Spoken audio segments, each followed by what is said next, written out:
Hi, my name is MacKenzie Drebit. Today we're going to talk about fasting and the different kinds of fasts.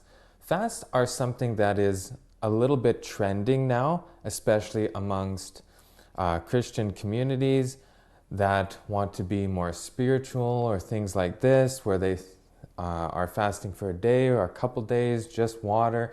Are these fasts beneficial? Are there benefits to fasting? What are they? This is what we're going to talk about today. So first we have to define what kind of fast we're talking about, because there's many different kinds of fasts. Are we talking about just a water fast? Are we talking about a juice fast?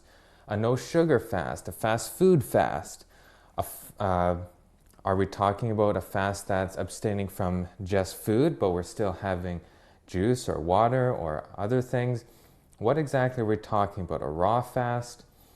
So this is where it is very important to define the different kinds of fasts, because like we've been talking about, our body requires a certain amount of nutrition every day in order to function properly. And we need to make sure we're not starving our organs, our brain, and things from nutrients and causing injury instead of helping our body by giving it a rest. So some of the implications or complications that can happen from fasting are as follows. You can have kidney stones, low blood sugar, irregular heartbeat, gouty arthritis, headaches or lightheadedness, abdominal pain or nausea, and other things. Now these things can happen because of the lack of nutrition that we're eating, and if we're going with just water or even no water, then we can be starving certain organs or our brain from things that's causing some of these symptoms. But if we're talking about having short fasts, short-term fasting can actually help with brain regeneration of its cells. But we need to make sure that we're not starving our body at the same time, or else it can't rebuild. So in order to do that, you can have a water fast, but you're taking fresh juices. So your body's not taking the energy to digest, because digestion takes a lot of energy.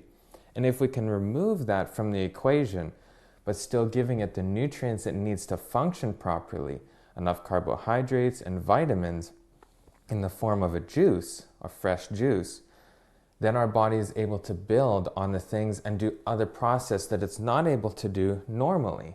So even a 36-hour fast once a week or every couple weeks can be very beneficial, as long as we're making sure that we are supplementing our nutrients so that we're not starving our brain and our organs in the process, therefore hurting ourselves instead of helping ourselves, which is why we're doing the fast in the first place. For example, you can do a couple-day fast or even a week or several weeks on something like the Master Cleanse, which is a good example of a fast, but you're still giving your body the nutrients it needs through the lemon juice and the maple syrup, which is what you take during a Master Cleanse.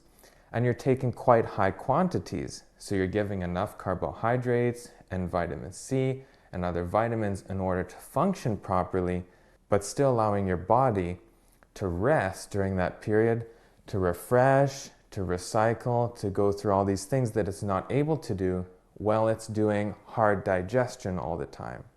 Another form of fasting that's very popular is intermittent fasting. Now there's a couple issues with intermittent fasting.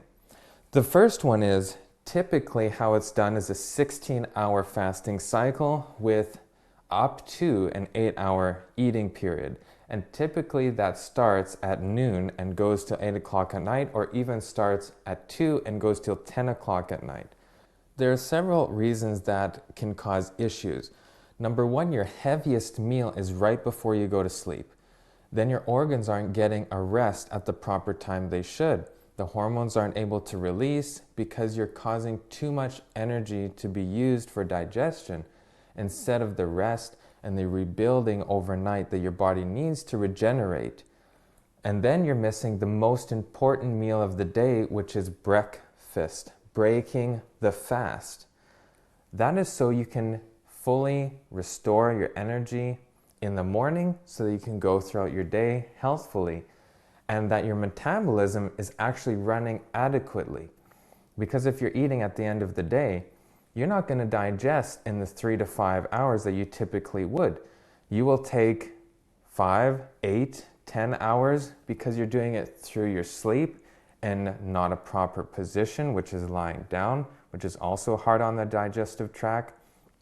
So we want to be making sure that our last meal of the day is our most easy to digest or our lightest meal, so that once we start sleeping, our body's able to rest properly.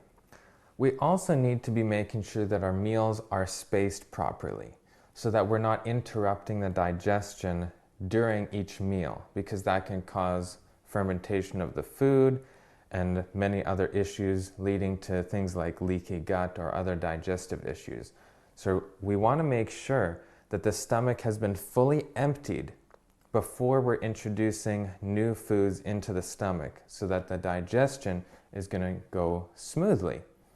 So we want to make sure we're getting 4 to 5 hours. Now this is going to depend on the person.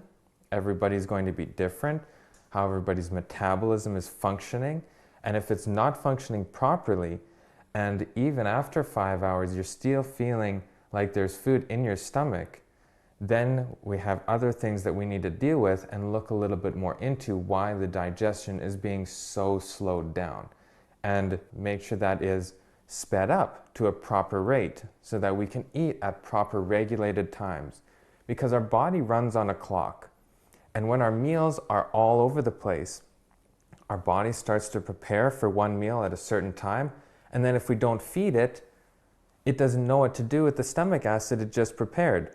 So then it starts to remove that. Then we introduce food. Now it has an overload because it's not ready. And then our body gets very upset. So regular meals and proper spacing also contributes to having a healthy diet. And when we're fasting or doing intermittent fasting, where we're skipping breakfast and we're eating later at night, throws off our body's clock.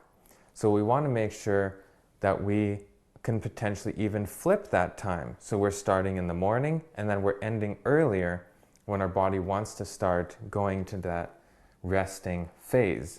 So for example, there's a difference between weight loss, bodybuilding, and actually being healthy. So if you look at a bodybuilding program, they're going to eat possibly every 2 hours, and quite a substantial meal every 2 hours. Now this may be ideal for building muscle and for bodybuilding, but it is not ideal for actually being healthy and having a healthy body.